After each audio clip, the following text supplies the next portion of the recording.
Welcome, brothers and sisters. My name is Raymond Witcher, and welcome to my new YouTube channel, The Truth May Hurt. I will be your host, and we're going to start by calling on our ancestors with Ashe, calling on the universe and all of the galaxies, and to join in one with the mission that we're on, and to guide us through it and be a part of it. I want to take a brief moment to address my family in Jamaica, the Sattler family. I lost my nephew Lafi to my brother-in-law Horace and his mother Bibsy, his sister Sashina, and his sister Shannon. And I just wanted to take a minute to tell you that when I say Ashe, I'm also calling on our ancestors to be with you, because Lafi's with the ancestors now. Okay, Lafi is fine. Okay, so we just want to uplift you and let you know that we're calling on you in our prayers. All right, be strong. And my close friend Gregory Ward, out of Southeast Washington D.C., I lost a very good close friend. I've been knowing Greg since back in the 70s. And since the 70s, we've always been good friends. Never had a hard word. Greg was an electrician. Whenever I needed an electrician, he always came to my home. So we know that his family is going through a lot and struggling with this. Okay, death is difficult whether you understand it or not.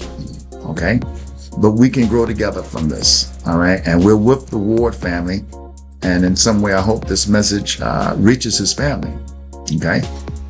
So one other thing that I wanted to, I have to touch this. I mentioned my sister in Kenya, Tracy Kadeda, but I didn't spell her name. Her last name is Kadeda, Kadada.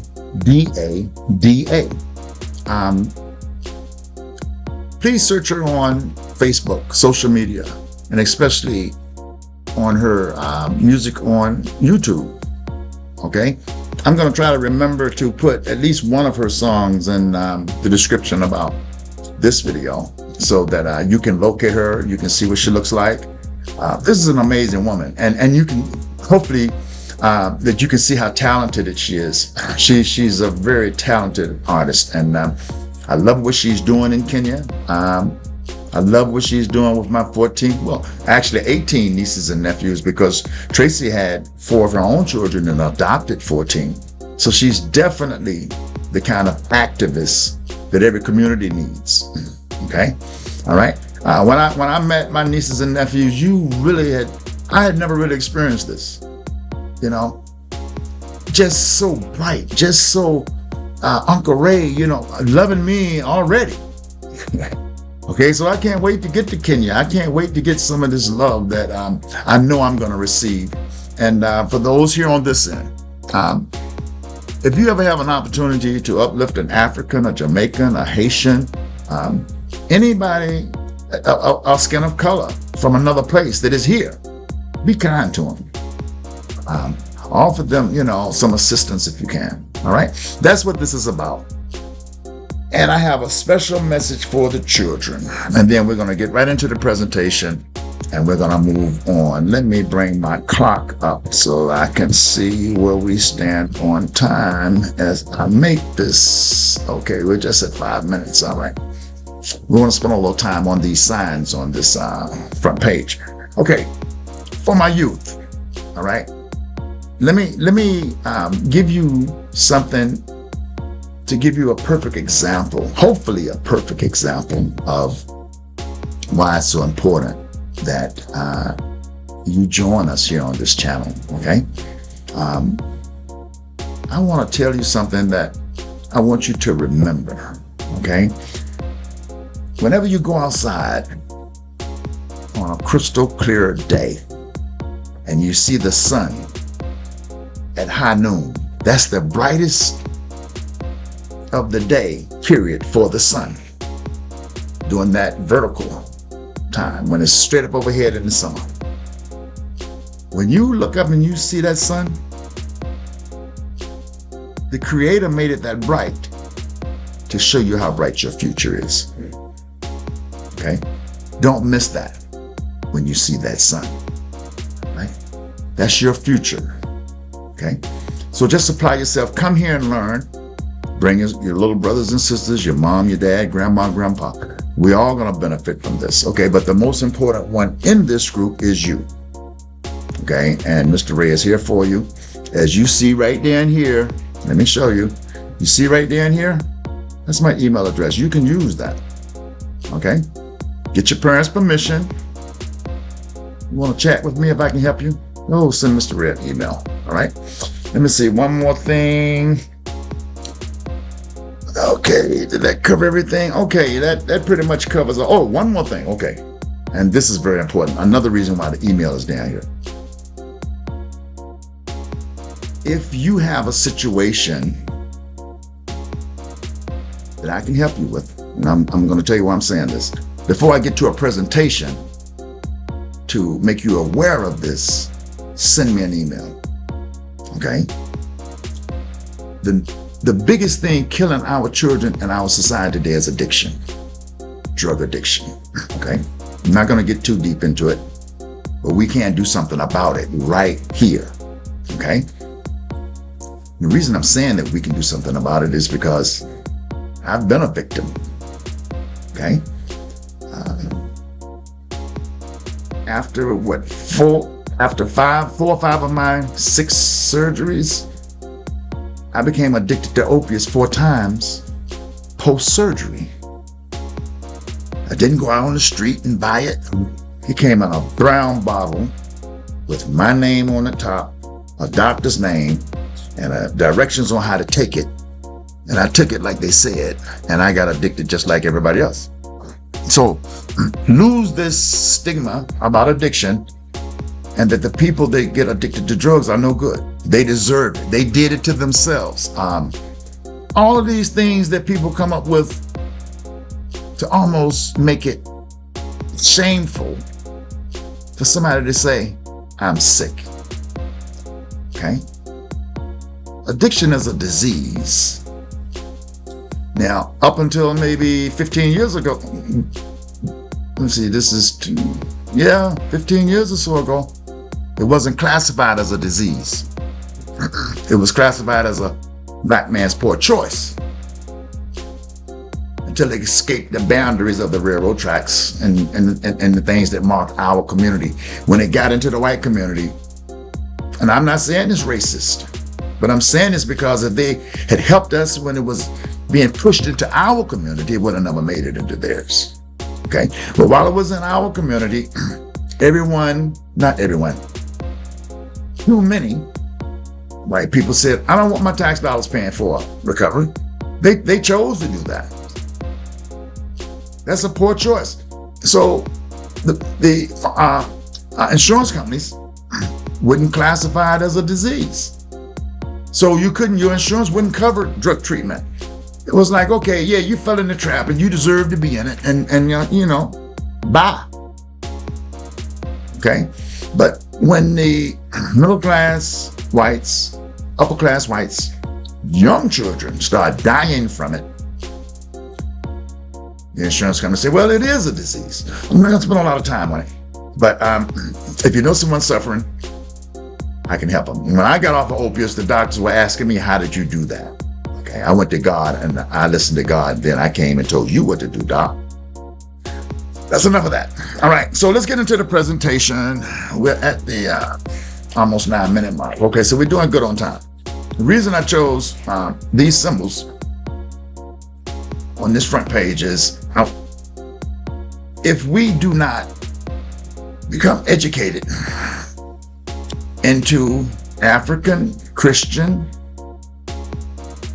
and Christian and other signs and symbols, we won't really get the full scope of any religion, because religions are astrology based.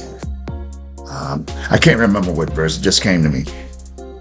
When the Bible is talking about if you can't loosen Orion's belt. Now Orion's belt, that's astrology. There's other verses in the Bible that mention things about astrology. I can't remember right now. Don't want to waste time. We'll do a presentation on it.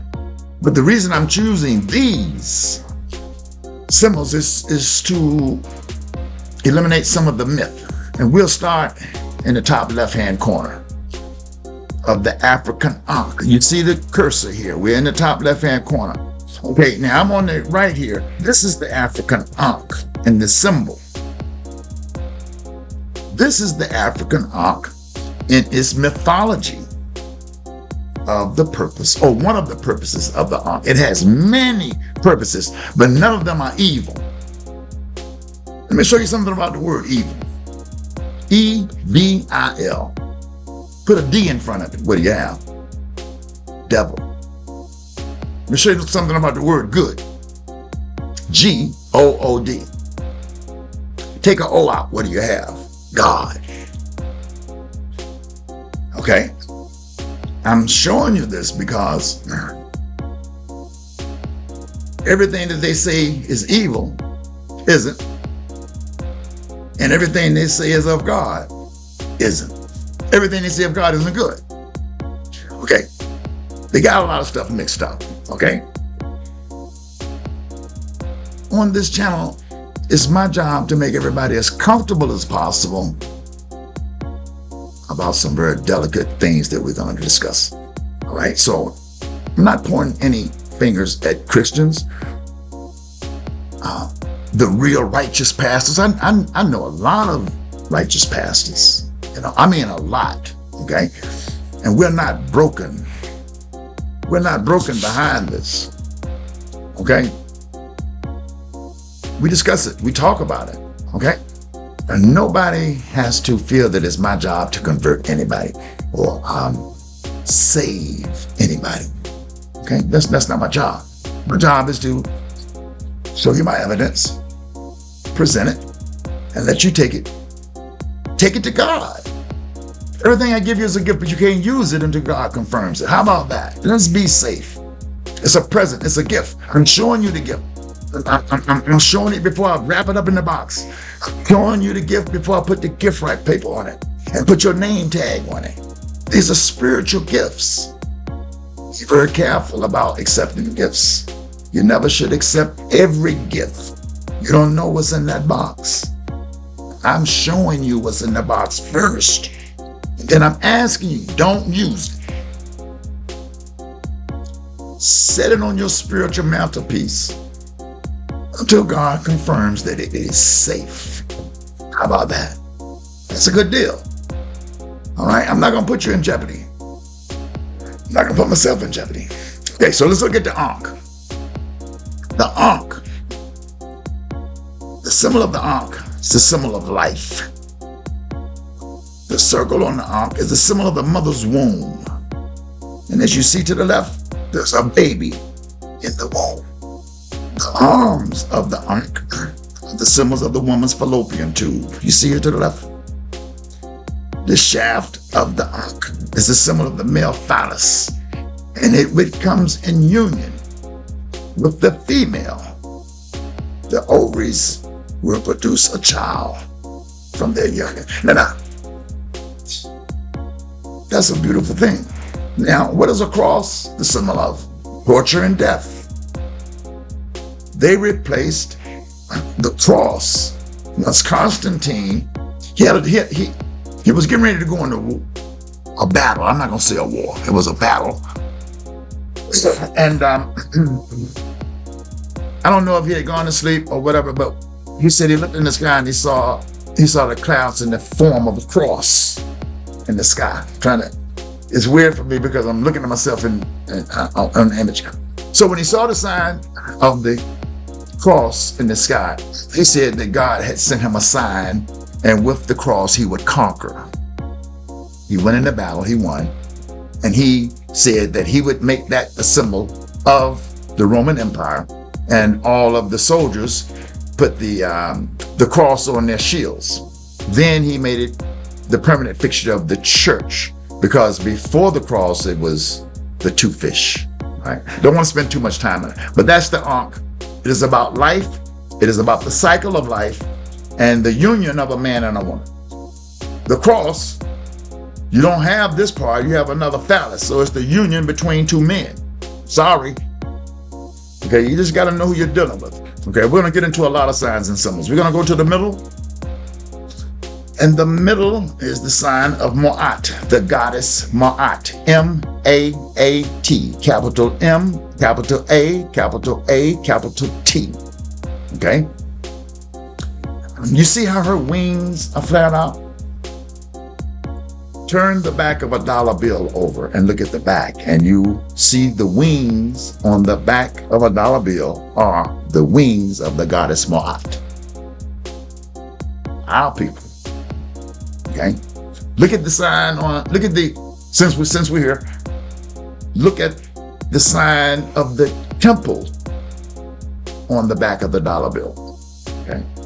And at the top of the temple, is separated. The capstone is above it, is up here. And on the capstone is the third eye, right here on the right top, right corner. You'll see it. Just pull up an image of the capstone of the pyramid on the dollar bill, and you'll see the third eye.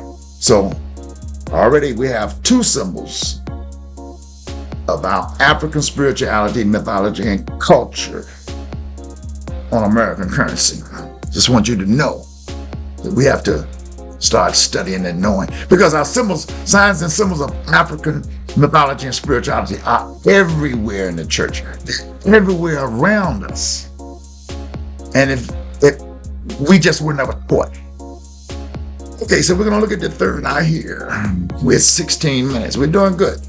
All right. This is the eye of Horus. All right, this is the eye of Horus. It's called the third eye.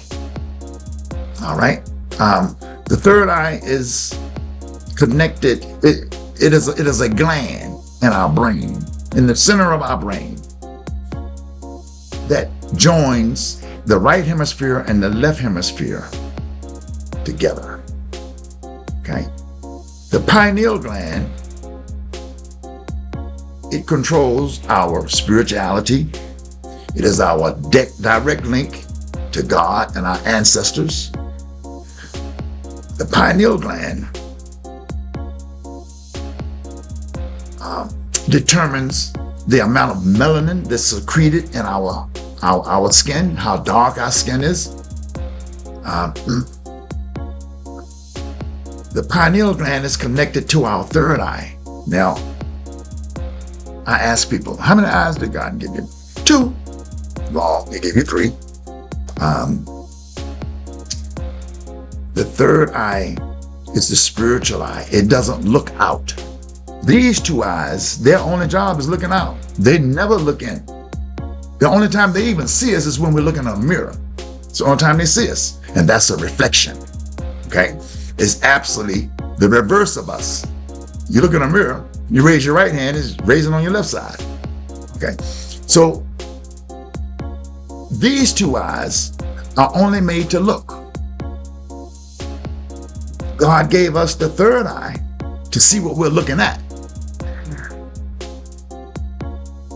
These 2 eyes see the illusions that the devil mixed with the truth to confuse us. Third eye sees right through it. So if you're trying to walk, if you're trying to look and walk by what you see with these, I'm a witness. You're going to get in a lot of trouble. You're not going to be able to figure out how to get out of it, because you're dependent on these 2 eyes to show you the way out. It's not the way out. You're being deceived more by these 2. So that's what the third eye is. Don't let anybody tell you, oh, that's that evil eye. That's that the eye of the devil. They don't know what they're talking about. They haven't done any research. Listen. People that have done research are going to be called crazy. People that have done none. Make any sense? Okay? If all you're going to do is tell me what you've heard, shh. Don't do it. Please, I'm not trying to be smart or funny or put anybody down. I did it for a long time. I had to learn how to stop. Okay? So, don't let somebody tell you that everything about us God is not pleased with. God made me with kinky hair, but all through the 60s and the 70s, before perms came out, somebody convinced black women that we need to take a hot iron comb and comb it through our hair so it's straight. Who told you that? Who taught you that? That's how you know people not using their third eye. Because if you're using your third eye, you know most of the stuff that they're showing you was never for you. It's called Hellenization. That's what it is. Hellenization. Okay, don't want to get too far off track. Okay, let's go down to the bottom left. Down here.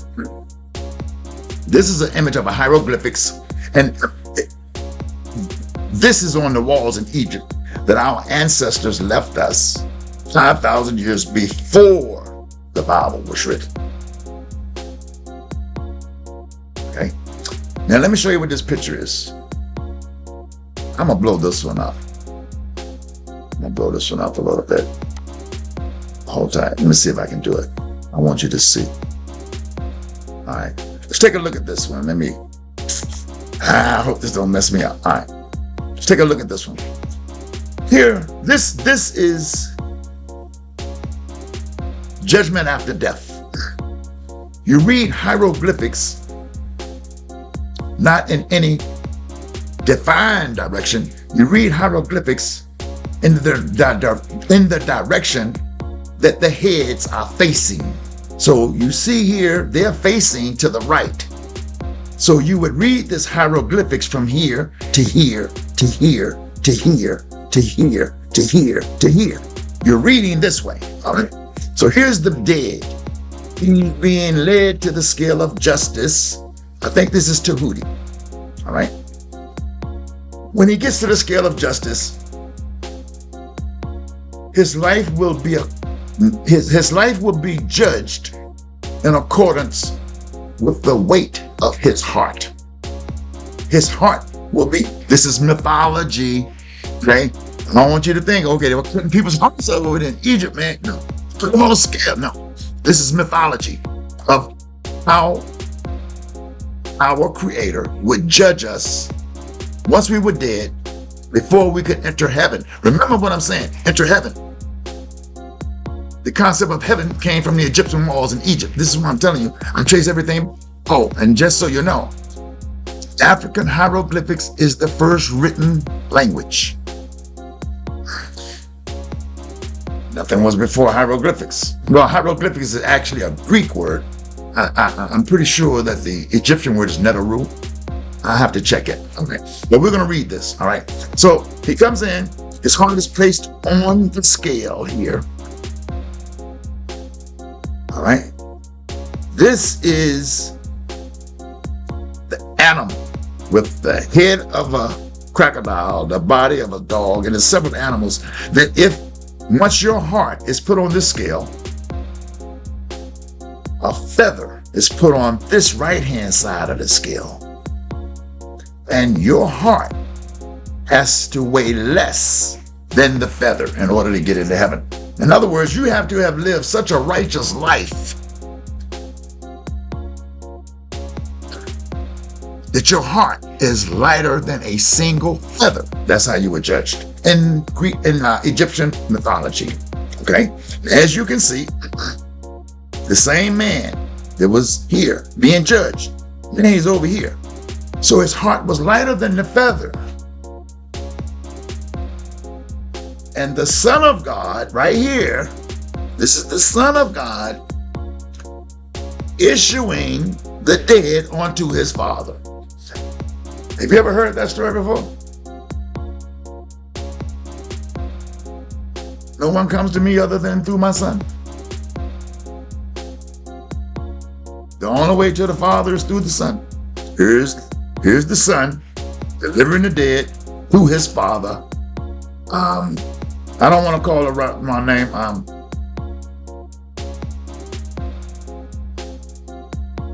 It might be Osiris. I can't remember. I'll do a presentation on it and get it all right. All right. Now here again, you see the feathers. This is the goddess Moat. This is the goddess above. You see the goddess Moat? That's Moat right here. You see the feathers? You gotta learn how to read these things, man. This is some beautiful stuff. All right. So the goddess Moat, she is the goddess of truth, righteousness, reciprocity, harmony. She's the goddess of righteousness. So she's in heaven. She's escorting the dead into heaven, onto the Father that sits on the throne. You see the throne? This is the throne. Now, let me ask you something.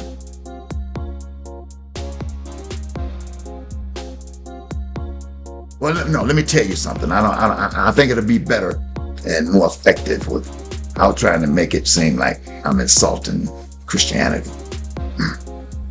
Where's God's wife at?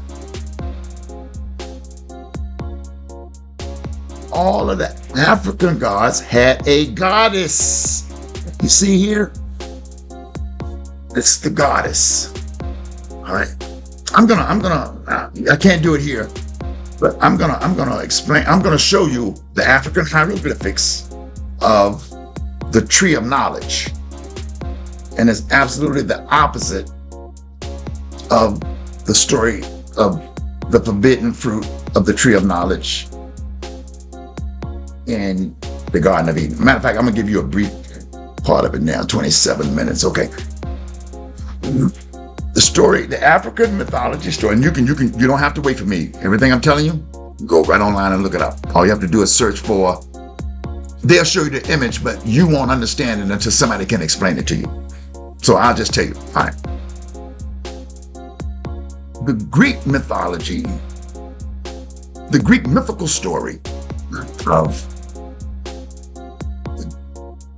the tree of knowledge is, the hieroglyphics, it shows a man sitting under the tree of knowledge, and he's sitting on a stool.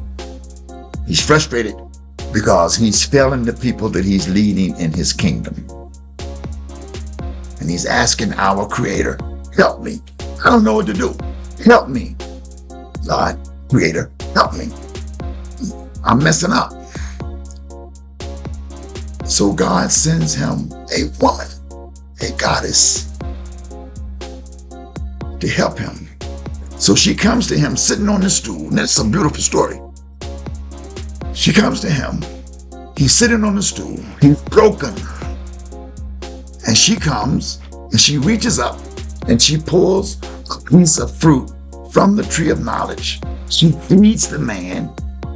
The fruit gives him the knowledge to make the right decisions to rule his kingdom so that his people wouldn't suffer. The man realized the missing piece to help him make the right decisions to rule his kingdom is a woman, a goddess. Matter of fact, the first recognized God was not a man, it was a woman named Hathor, Hathor. Don't want to go too far. All right, so he ate the fruit, gained the knowledge, made union with the woman, and ruled his kingdom for the rest of their lives together. All right. So, okay. So he the dead comes into heaven, and then he's released into the upper room of heaven. This is the upper room of heaven. Now, I'm gonna blow this picture up just a little bit more so you can see something. Look in the hands of all of those in heaven. See, they're in heaven now, and they're in prayer. Each one of them has the African ankh in their hand. You see that? They have that symbol in their hand. All right. Let me minimize this back down and show you two more things, and we're going to get out of here. I'm not going to make this pretty. Didn't mean to drag these out and expand them, but I needed you to see, and you couldn't see the way I had it. We're going to do the pyramid for this. Okay, we can see the pyramid from there. It's fine. We're talking about the third eye, the pineal gland. Now, the pineal gland is shaped like a pine cone. Let me give you this too. It's shaped just like a pine cone, like you would get off a pine tree. That's the symbol. We're talking about signs and symbols, all right? The pine cone is the symbol of the pineal gland. And if you go to Vatican City, in the center of Vatican City, there's a huge pine cone. Huge. But nobody knows is referencing the pineal gland. If you look at the Pope, pull up, Google the Pope's staff with a pine cone on top. Of his staff. And he walks around with his staff holding it by the pine cone. Coincidence? I think not. We don't understand the symbols. Okay? They do. Right? Is anything else I want to say? Okay, the pine cone. Okay, so what happens is they put a lot of chemicals in our food, like fluoride in our toothpaste. There's a lot of chemicals. Google the chemicals put in consumables that calcify the pineal gland. You'll get a list of them. Take fluoride out of your, you can't take fluoride out of your toothpaste. I have found a source where I buy my toothpaste and it doesn't have fluoride. It doesn't have any chemicals in it. I don't do things with chemicals anymore. Not do things with chemicals. I try to eliminate the chemicals. My deodorant. Okay, that's another thing they put fluoride in. It's your body deodorant. Fine deodorant without fluoride. Fine toothpaste without fluoride. Fluoride calcifies your pineal gland and stops it from functioning spiritually. Now you don't have any connection to God. Now you need, no offense to the pastors, now you need a preacher to tell you what God said. No, you don't. You do not. There should never be anything in between you and who created you. Plus, God said, I don't dwell in temples made by hands. I don't want to get stuck on that. Okay, so let me tell you and show you how. Let me show you one of the ways to decalcify your pineal gland. Okay. You remember when I was talking to, well, I wasn't talking to, I was leaving a message for the children and the youth. And I was telling them that God, when the sun is sky high noon, it is at its brightest. It is so bright that you can't even look at it. Much less stare at it. You do that and it's too, it will blind you. Okay? And that God is doing that at high noon to show the children how bright their future is. Okay, remember? Okay. Now let's look at this pyramid image. What color is the sun in the background? What color is the sky? All around the sky now is what color? Bright orange. Where is the sun in the sky? It's on the horizon. It's either rising in the morning or it is setting in the evening. All depend on which direction that sun is right now. When the sun comes up in the horizon, first thing in the morning and last thing in the evening, when it turns orange, if you're driving, you should find a safe place to pull over and stare at it. You should sun gaze.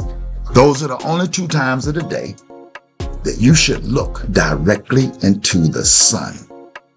This is the 2 times a day that should be your spiritual getaway. Okay?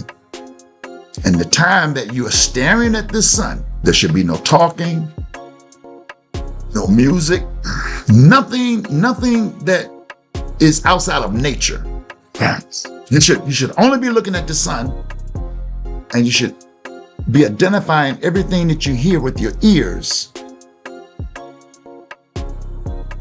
and meditating on God, our Creator. And when we do that, now we have joined ourselves back with nature, which is joining us back with God. I'm just telling you what works. When you look at that orange sun, what happens is the two eyes that look out, they see it. When they see it, it reflects through their eye, off of their retina, onto your pineal gland. And that orange sun decalcifies it. Look it up. Just look up ways to decalcify the pineal gland and tell me what you find. Come back in the comments, all right?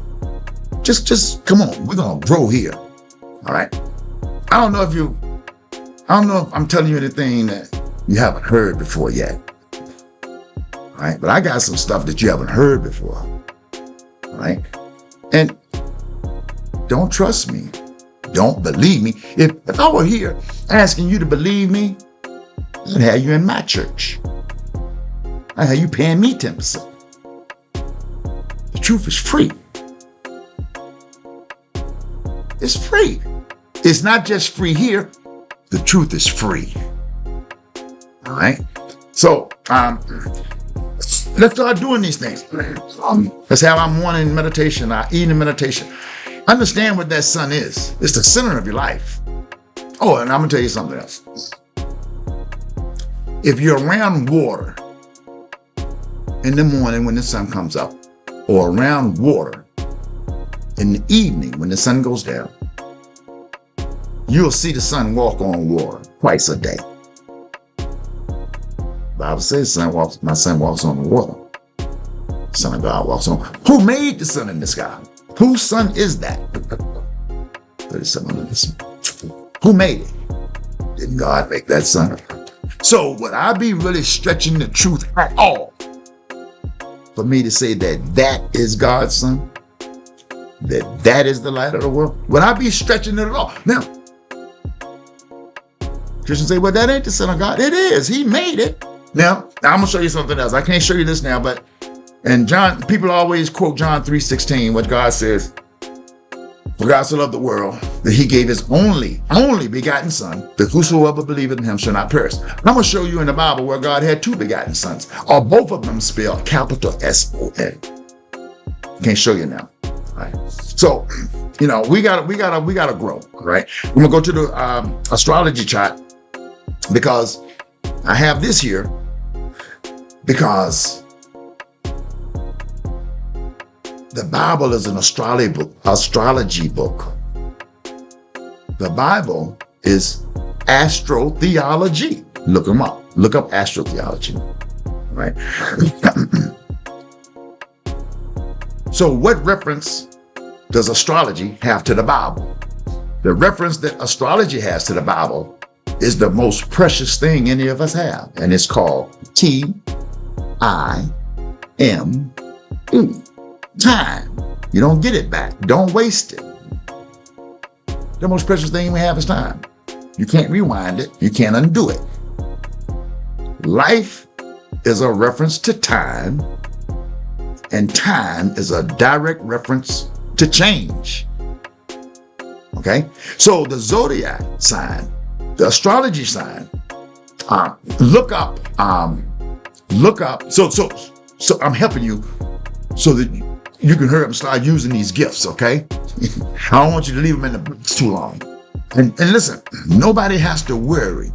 You know how when people come up to you with a box and they say, I got a gift for you, and I got a gift for you, I got a gift for everybody. Christmas, I got a gift for everybody. And people get the box and they open it, half of them don't want what's in it. And they see somebody else's gift and they say, I wish I got what you got.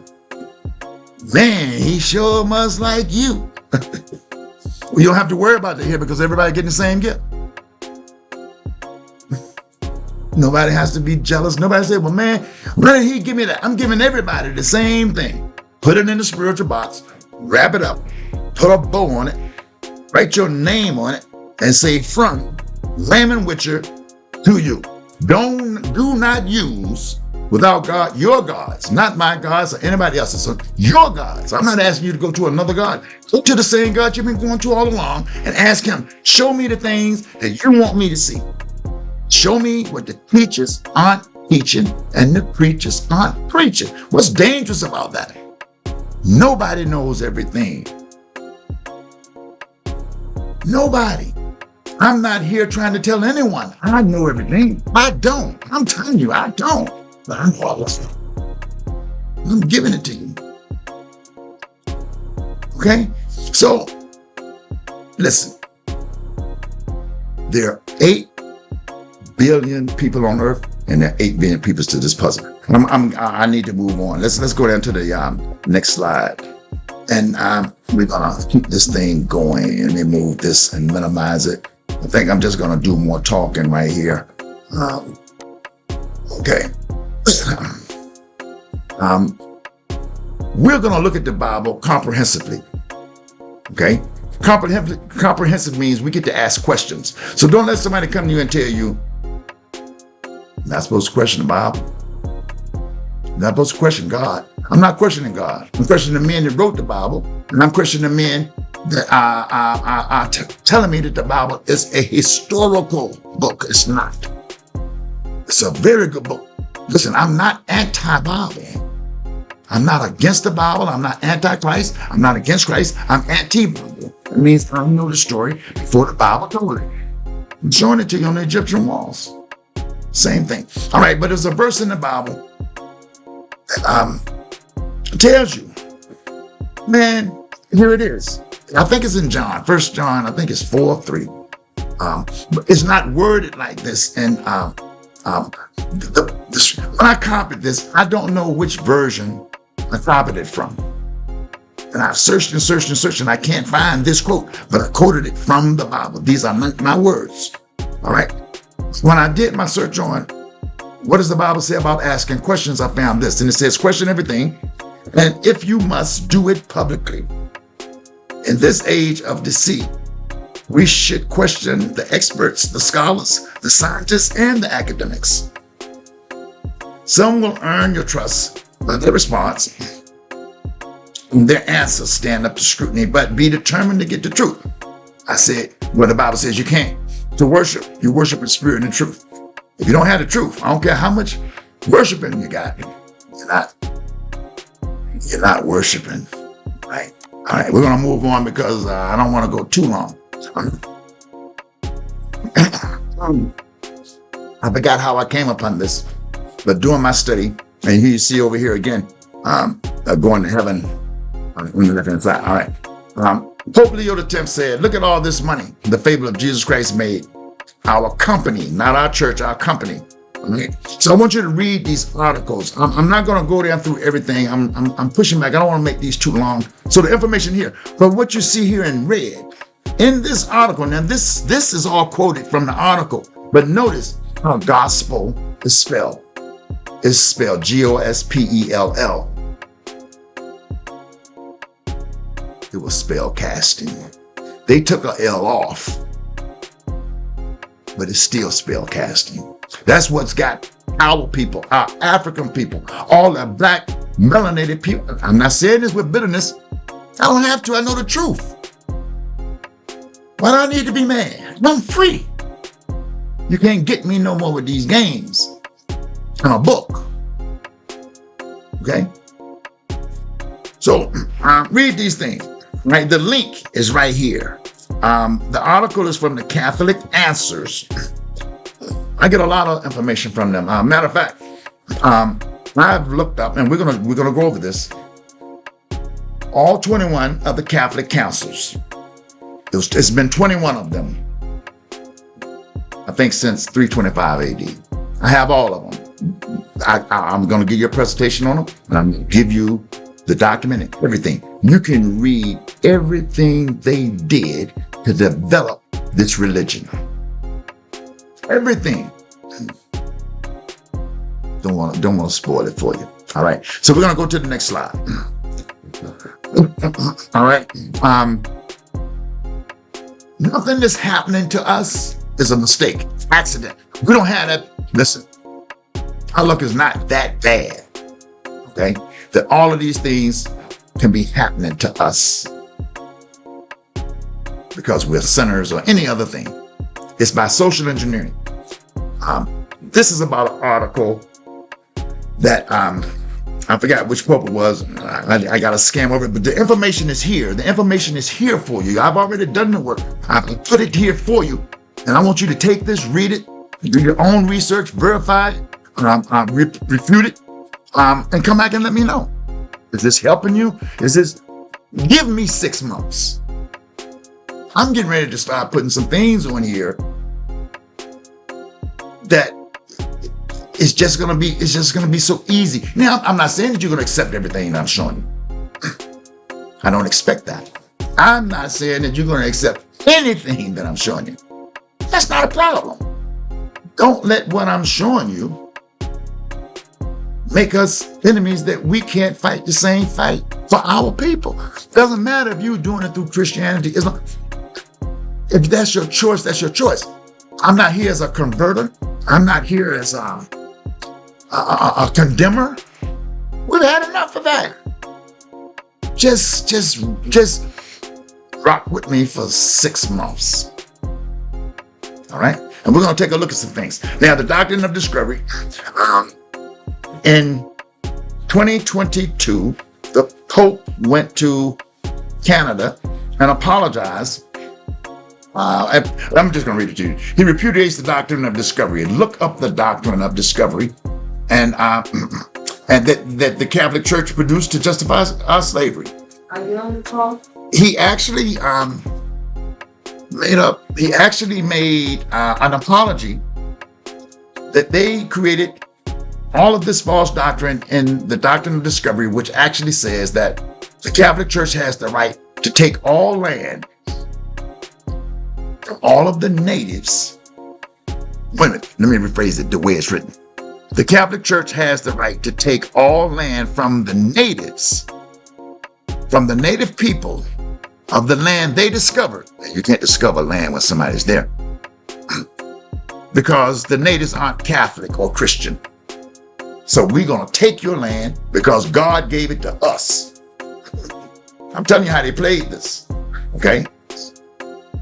So that's what this article is about. The doctrine of the Papal's bill. All of this information here is social engineering. And it was done through the Catholic Church, is what I want you to know. It was done through the Catholic Church. Okay, through the Roman Catholic Church. All roads lead through Rome. Isn't that what they say? All roads still lead through Rome. The Roman Empire did not fall. It converted into the Catholic Church. We're gonna go deep. All right. Let's go to the next slide. All of this is social engineering. All right. Let me ask you a question. Do you believe that most black nations can be poor and look alike, while all European nations are rich from colonization? Africa and other people and places, unless they are running a program. So what is the program? Whose rule was it that black homes, we all go to church on Sunday, mom or dads? To get government assistance, the man can't be in the home. That's social engineering. Colonization, Hellenization, and imperialism all remove our VIPs, which are value, interests, and principles, and impose the Europeans' values, interests, and principles. Next bullet. We aren't educated to learn. We're educated to remember what they gave us and gave us in their strictly controlled educational system. These are just bullets, but I'm trying to show you how social engineering works. All right. The last bullet says, look up the U.S. eugenics program and how they specifically said they will use the black churches to control the black, to control the blacks. The pastors will control the members, and they will strictly control the pastors. See, that way they can sit back out of sight. Let me show you something. During the 60s, during the civil rights movement for desegregations and civil rights, you know who was in charge of the civil rights movement, 3 white men.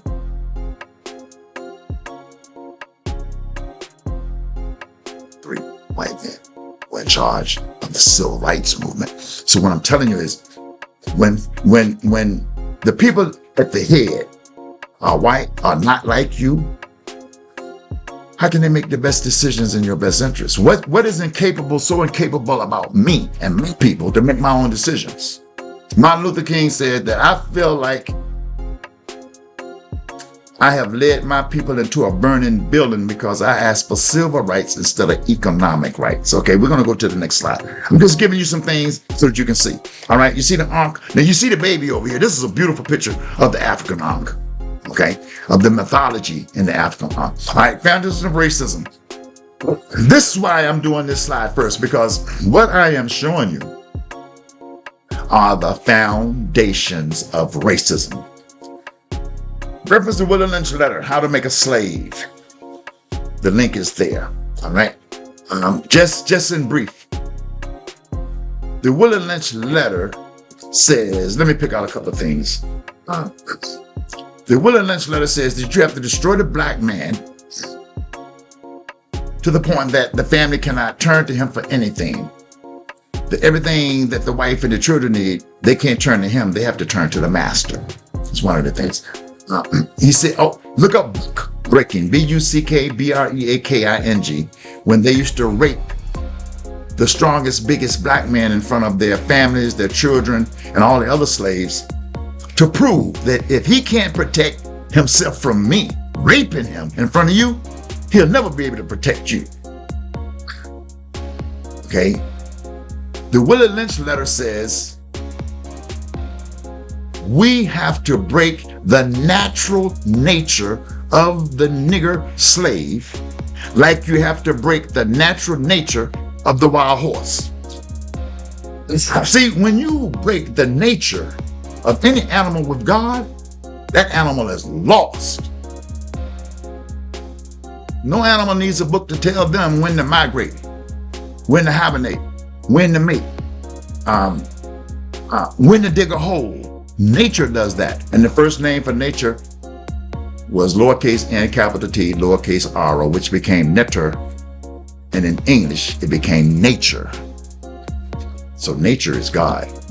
Every time you take a breath, you just breathed in God. Didn't know it, but that's what it did. All right? And air isn't the only form of God. Every time you drink water, you just drink God. Okay, I'm not going to spend a lot of time. Okay, post-traumatic, next bullet. Post-traumatic slave disorder. Dr. Joyce Leary, her link is here. She did a study on, how I'm on time, 53 minutes, okay. She did a study, well, no, she didn't do a study. She was on the board. And the reason that it is called post-traumatic slave disorder is because she gave it that name. She's a PhD psychologist, world-renowned, all right? Nobody can dispute her. These are the people I'm bringing. You may call me a lie. I'm not a lie because you can't call all of the people I'm showing you a lie. Now, you may be able to call me a liar or say be in disagreement on things that I found on my own that haven't been, that I haven't found somebody that has the credentials that has found the same things that I found. So right now, some of the things that I found, I'm standing alone. But the things I'm showing you, most of them, I'm not standing alone.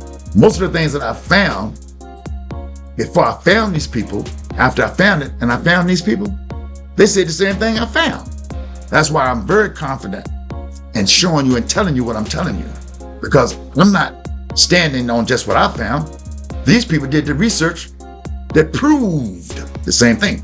So Dr. Joyce DeGray Leary, she was on the board for establishing, it was either 5 or 7 criteria to diagnose PTSD, post-traumatic stress disorder. And in order to be diagnosed with PTSD, you had to have 2 out of the 5. And she told the director, black people got all 7, all 5 of these. All of us got PTSD from slavery. And they say, well, you know, Dr. Leary, we can't diagnose all black people with PTSD. Well, by her being a qualified professional in her own right, she can, by naming a new disorder that is specific for black people. Her study proved that she did a study with mice where you keep them in a cage and then you channel them into another cage and induce electrical shock. You channel them into another cage and induce the smell of peppermint. Then induce an electrical shock to the cage, which built up a fear in the mice for the smell of peppermint. For the next 7 generations, each of the offspring from these mice that received the electrical shock that smelled of peppermint, their offspring feared the smell of peppermint, even though they had never been shocked. So all of the generations since slavery, we've been passing on not just the trauma from our ancestors, but their trauma that we experienced. So our trauma never ended. Okay? So our trauma is still in the first generation. And we got 6 more to go before we get a break. Showing you some things so that you can understand. I spent a little time on this slide. We're going to go to the next slide. Foundation of Racism. Please look up Dr. Claude Anderson interview with the Breakfast Club. It's linked right there. I'm not going to go into his thing. He goes through some magnificent things. One of the things that Dr. Leary on the previous slide, look up the Casual Killing Act of 1969. This law was passed in Virginia and made it legal to kill slaves while correcting them. You can beat me to death as long as you corrected me, okay? Just correct me, all right? The Bible says that too. If you, I forgot, let me see. I don't know exactly the chapter and verse, but if you beat your male or female bondsmaid with a rod and they die, you shall be punished. But if they get up 2 days later, they shall not be punished because they're your property. Okay, we'll go into that later. But the Casual Killing Act of 1669 was a law passed in Virginia that made it legal to kill black people as long as you're correcting them. So when you look up, well, who are these white people killing everybody? And who were they killing? The law was made because white women were beating black babies and children to death. Correcting them. Okay, just look it up.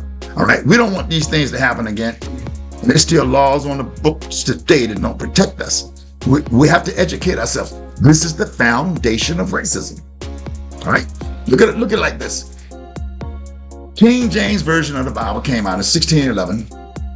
8 years later, King James and the Pope made us slaves for life. That's coming up on the next presentation. I have another one ready, so I don't need to spend time on that one.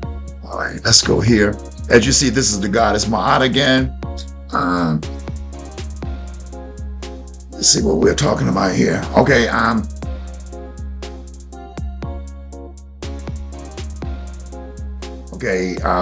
yeah. Reference to Ray Higgins, just read this stuff here. I'm not going to spend a lot of time on it. There's a lot of information here and I can't scan through it. Here's buck breaking that I was telling you about the slaves and how they would rape the men and the boys. All right. Remember again about whose rule? He said breaking the new slave woman. Remember, it was always mom's rule. All right. The reason that Willie Lynch letter, I'm going to go back to the Willie Lynch letter for a second. When you listen to the Willie Lynch letter of how to make a slave, one of the things that they go over in there is, he says, we will make the black women proud and independent. What? Proud and independent? Isn't that what all black women say today? They just don't know where it came from. It came from the Willie Lynch letter of how to make a slave. We've been programmed because black women have never, and black men, don't beat yourself up about this, okay? Black women, the majority of them in their household, have never had the protection of a man since slavery. Okay, so this is what these things are talking about. So when I said in my introduction, we have to go to the root cause. This is the root cause. I'm showing you the root cause, and I'm gonna show you how we can fix it. Okay, that's what this channel is all about. It's about us, our problems, our resolutions, how to implement them, how to put preventative actions in place so it doesn't happen again. Listen, this is how it's done. You don't sit around and wait for somebody to come fix your problems. We're gonna fix these problems. Okay, so we're gonna go to the next slide because we're a little bit over an hour, but I have to take my time with giving you this information. I just can't just throw it at you. You know, I'll be wasting my time. I have to give it to you in a way, first of all, that you can hear it, right? And if you can hear it, and I can get you to see it, it won't be hard to understand, or at least evaluate what I'm saying. All right. I'm not asking you to be on my side and agree with me. I'm not asking you to agree with me or be on my side. I'm asking you that if you have a challenge, do it intelligently. You know, don't feel like the only way you can deal with me is to curse me out and tell me off. And what are you proving? I'm not going to change. I'm not going to lower my frequency to that level. Just not going to do it. I'm not going to find myself in that atmosphere. Okay? And I would encourage you not to do it. Let's help everybody grow out of that here on this channel. All right, we're going to go to the next one. All right. Did you know that the first slave ship to sail out of Africa with slaves was named the Jesus of Lubbock, the Good Ship? I didn't put Good Ship on it, but it's named the Jesus. The first slave ship to sail out of Africa was Jesus of Lubbock, the Good Ship. Wow. Did you know that?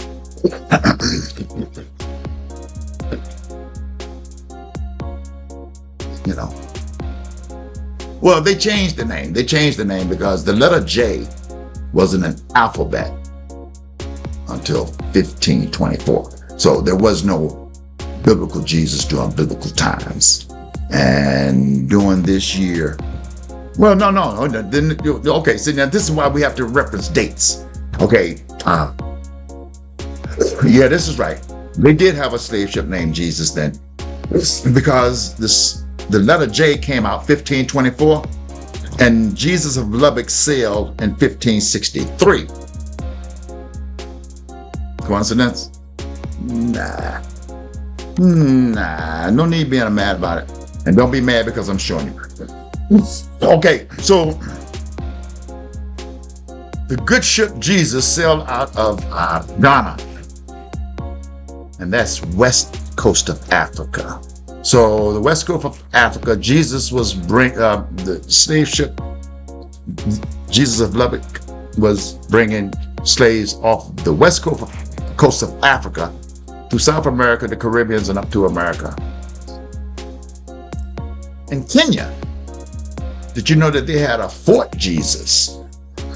And Fort Jesus is where they were harboring and staging slaves to be sailed out of the east coast of Africa to be enslaved for the rest of their lives.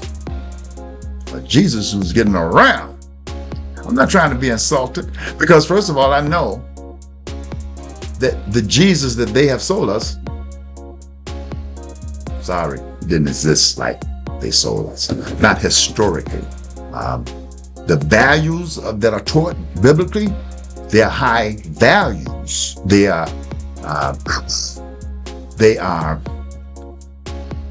worth understanding. They are worth following. They will make you a better person. Okay, but it's not historical. And we're going to go through these things. I'm not going to spend a lot of time on it. I know that this is rubbing you wrong. Okay, I know this is stirring your emotions. I understand. Did the same thing to me. Excuse me. All I'm asking you to do is let's do a little research together, okay? And I'm not asking you to throw away everything that you believe. I'm not asking you not to go to church. Go to a good church, all right? I know some good pastors. One of them is in Danville, Virginia. One of them is in Allentown, Pennsylvania. I mean, you can find some great pastors, okay, that lead you. I still deal with pastors. Not my brother. I'm not gonna call his name, but my brother's a pastor. Okay, and I'll say his last name is Witcher. I won't tell you what his first name is. Right? We talk all the time. We debate. How can you say this healthily, without any type of animosity or the emotions? We don't need them. Just remember this. Whenever you react to anything, you lost. So don't let your emotions and your feelings lead you into a reaction. Remember that when you're dealing with this channel, me, the people that will be coming into this community, all right, we don't have to agree, but we can all get along. I tell people, I love everybody. They say, Ray, you are lying. I tell them, prove it. Prove I don't love everybody. Prove it to me. I just told you I love everybody, and I'll stand on it. How can you love everybody, Ray? That's impossible. Loving everybody is easy. Liking everybody is tough. Now, I don't like everybody. I don't get along with everybody. I'm not supposed to. I'm supposed to separate myself from certain people and places and things that lower my atmosphere, my frequency, and my vibration down to a level that I can't get anything done. I can't help anybody out of a situation that if they just didn't lower their frequency, their atmosphere, and their vibration, they'll walk right out of it. But you get caught up in all of these feelings. And I don't like what you said. I don't like what you showed me. Okay, well, show me where I'm wrong. Now, I'm not right all the time. I want to be corrected. I don't want to be right about all of this. I believed what I believed all my life. But nobody never showed me any truth. They just told me to believe. Oh, no, don't worry about that. You're going to heaven. I'm already in heaven. I don't know why Christians are waiting to die to go. I'm going to say this and I'm going to say this and then we're going to finish this slide. We're almost at the end. Matthew 6:33 says, seek ye first the kingdom of God and all his righteousness, and all these things will be added on to you. Question, will God tell you to seek something that you had to wait to die to find? I'll wait. Doom, doom, doom, doom, doom, doom, doom. No, he wouldn't. He said, seek ye first the kingdom of heaven. He didn't say seek church. He didn't say seek a pastor. He said, seek ye first. He didn't even say seek God first. He didn't even say seek me first. He said, seek ye first the kingdom of heaven. Now that's one of the most important things that you need to be doing. Seeking heaven. He didn't say look. He said seek. That means search. That means look everywhere until you find it and don't you stop. I had two pastors study with me for 6 weeks. And I say 6 weeks, I had to introduce this lady to my wife, her and her husband. Tag teaming me, which is fine. We studied for 6 weeks straight, every day, 12 to 24 hours a day. And when I explained this verse to her, it messed her up. She said, well, Mr. Raymond, everything I do, I'm going to call her Pastor Kathy. She's out of Dallas, Texas. She said, Mr. Raymond, everything I do it so when I die, I can go to heaven. I said, well, who told you had to wait to die to go to heaven? She said, Mr. Raymond, you can't go to heaven until you die. I'm trying to figure out why is she a preacher with a congregation that's paying her 10%. Okay? I said, Miss Cat, I explained to her Matthew 6:33, then I took her to Matthew 6:22 about the third eye, and it says that the eye is the light of the body. This is Matthew 6:22. The eye is the light of the body, and if that, he said that, it says that, I might get it worded a little wrong, go read it. He says, the eye is the light of the body, but if thine eye be singular, the whole body is, no, the eye is the light of the body, and the body is full of the light. Something like that. But if the eye be, the eye is the light of the body. But if thine eye be singular, the body would be full of light. I'm pretty sure it's pretty close to that. So it's not talking about if the eye be singular, close one of these eyes or close this eye. It's telling you to close both of them. Use your third eye. And then your body will be full of light that is reflecting in off of the two eyes that you're looking to the third eye that is deciphering and giving you discernment. You got it? Okay. So I want to explain myself, but I don't, if it takes time, it takes time. All right. So don't get mad at me. Be patient, please. All right. We're going to move on. We're going to finish this up. Is God a bigot? These are the things that we went over. Okay. Is God a racist and a bigot? Ephesians 6 says, you slaves, obey your earthly masters. Exodus 20:21. Anyone that beats their male or female slave with a rod must be punished if the slave dies as a direct result. Verse 21. But if they are not to be punished, if the slave recovers after a day or two, since the slave is their property. First, now those are two Old Testament. So is God a racist? What about his son? 1 Peter 2:18-20. It says, who are servants, be God's servants to your masters. Be good servants to your masters. Not just to the masters, not just to the good masters, but also to the bad masters. What counts is that you put up with it, for there is no particular virtue in the acceptance of punishment that you would deserve. But if you are treated badly for good behavior and continue in spite, or if it be a good servant, that is what counts with God. Just be good to them. If they, just be good to them, regardless of how bad they. Listen, my God didn't say this.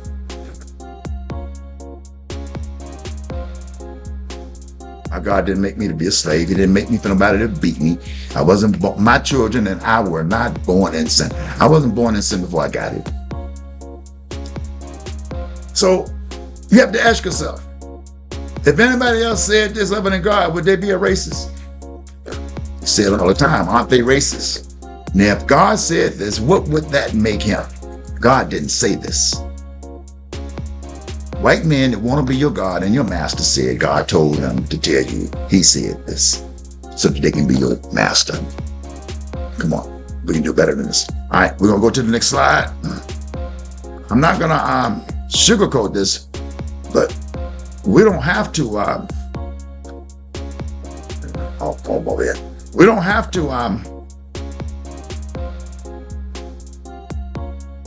we don't have to act like, okay, well, this is stuff we can't talk about. These are more biblical contributions. Okay, the term Negro appeared. The term Negro wasn't even a word until the 1800s. I'm just going to give you a narration. I'll let you go back and read it. All right. The word Negro wasn't a word until the 1800s. I can't remember the names. It's probably in the next slide. But there was a verse in the Bible that said, Negroes have the curse of Ham. You will have big noses, kinky hair, and dark skin. How could Negro be in the Bible before Negro was a word? Now, it's still in the Mormon's Bible. They took it out all of the Christian Bibles. But if you get your Mormon Bible, do a search for where it says Negroes have the curse of Ham. It's still in there. All right. Let's see. Contributions, we're here.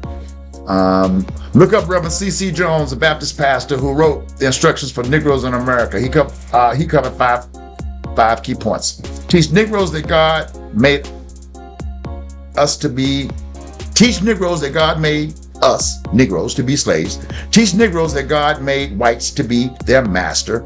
Teach that the church can't go against anything God has ordained.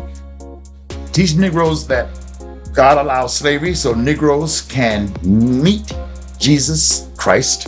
Teach Negroes that God made them to live in poverty and get our reward when we get to heaven. It's in a book.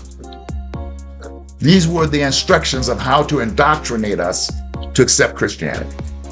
That God doesn't want us to have anything here on earth. Wait for it till you get in heaven. They made it up. Biblical controversies. Acts 17:22, King James Version. Paul stood in the midst of Mars Hill and said, "Ye men of Athens, I perceive that in all things you are superstitious." Listen to King James. You go to Acts, same verse in the English Standard Version. It says that, "Men of Athens, I perceive that in all ways you are very religious." Religious and superstitions are the same thing. They're interchangeable. Okay? They're interchangeable. Okay? I should not be able to read one verse in one Bible and then go to a different version of a Bible and read that same verse, and words have been changed and it not mean the same thing. This is supposed to be the unchanging word of God. This is supposed to be, you can count on this. God's word has never changed. We're gonna look at some verses about that. But we're gonna end this video here in a few minutes. Let me see where I am. All right, let me show you something. The British definition, they're the same. All right. If you look here, that's the African ark again. What I want to show you, the symbol in the bottom left of the cross is the symbol of death. But I'm gonna show you something. Look at the British cross. I mean, look at the British flag. What do you see? What do you see in the British flag? Do you see the double cross? They double cross everybody, and it's right on their flag. All right, just want to let you see that. All right, I think this is the last slide. We didn't do too bad. It was an hour and 17 minutes. I think I did a little dedication at the beginning to my nephew Lafi, who passed. I had to take the time for that. All right, family is the most important thing that we'll ever have, including time, because time is nothing without family. All right, you got to put your family first. All right. It's 2:18. We'll give you a couple of minutes. So this is the end of this presentation, and I hope that this wasn't too shocking for you. I know a lot of it shocked you. Okay. Talk with your pastor about it. Talk. I mean, I'm not asking you to go on a shell and I was introduced to this YouTube channel, The Truth May Hurt. That's why I named it The Truth May Hurt. Okay. But what's worse? Accepting the truth that hurts, that exposes the lie or the lies that we've been told all of our lives, or accepting to believe that lie and passing it on to the next generations of our children. I'm showing you the biggest generational curses that we've ever had in the last 550 years. And we're just passing it on to our children because our parents passed it on to us. I'm not mad at my mom. I'm not mad at my dad. I'm not mad at my grandparents. This is indoctrination. What is the definition of it? I'm not going to say this to Webster's definition of indoctrination, but what is religious indoctrination? It's taking something that's false in a book and putting it in your head. And then you take it and put it in somebody else's head. It's a wicked thing. All right. I appreciate everyone that is going to be joining us on this channel. I appreciate especially the youth that are going to be coming here, because we have to stop this from the time a child comes out of their mother's womb into this world. Because the first faces they recognize the first voices they recognize are the voices they heard in the womb, because they were in a world of darkness. There was no light. They didn't know their eyes worked. They didn't need a stomach. Because the mother's umbilical cord is feeding them. Your first baptism was in the mother's womb for 9 months. You came out ready. All right. So when the child comes out, because we're talking about states of consciousness, I'm going to end this in 2 minutes. States of consciousness. When a child comes out, his ears were working in the womb, but his eyes, he didn't even know what they were for. But when he comes out and he saw that light, he said, hey, that's light. And he hears the mother's voice. He says, hey, that's the voice that I heard in my mother's womb, and now I see her face. So we're always constantly, our levels of consciousness are always waking up to a new level. That's all I'm doing. Sounding the alarm clock saying it's time to get up. It's time to wake up from this post-slavery nap, from this post-traumatic slave disorder syndrome. It's time to get up. It's okay. You don't have to leave everything that you've been taught and that you love. You don't have to leave all of that. You just have to change the way you see it, the way you think about it, and what you expect from it. Okay? We're going to be good. All right, everybody. I'm going to have another video coming out. I don't know if I'm going to do it tonight or tomorrow, but it'll be part 2 of this. That'll finish the series of the introduction of the foundation of racism. And then we're just going to see, if I don't expose to you and show you the foundations of racism, you will never be able to tie it into the Bible. If I don't show you the African mythologies of Horu, you haven't heard that name, Horus, Isis, and all of these names, Krishna, and these people, and I can show you the same stories, link back to the African hieroglyphics, I have to tie these things together. So we have to do it from a foundation. All right, everybody. Thanks for coming, and Ashe.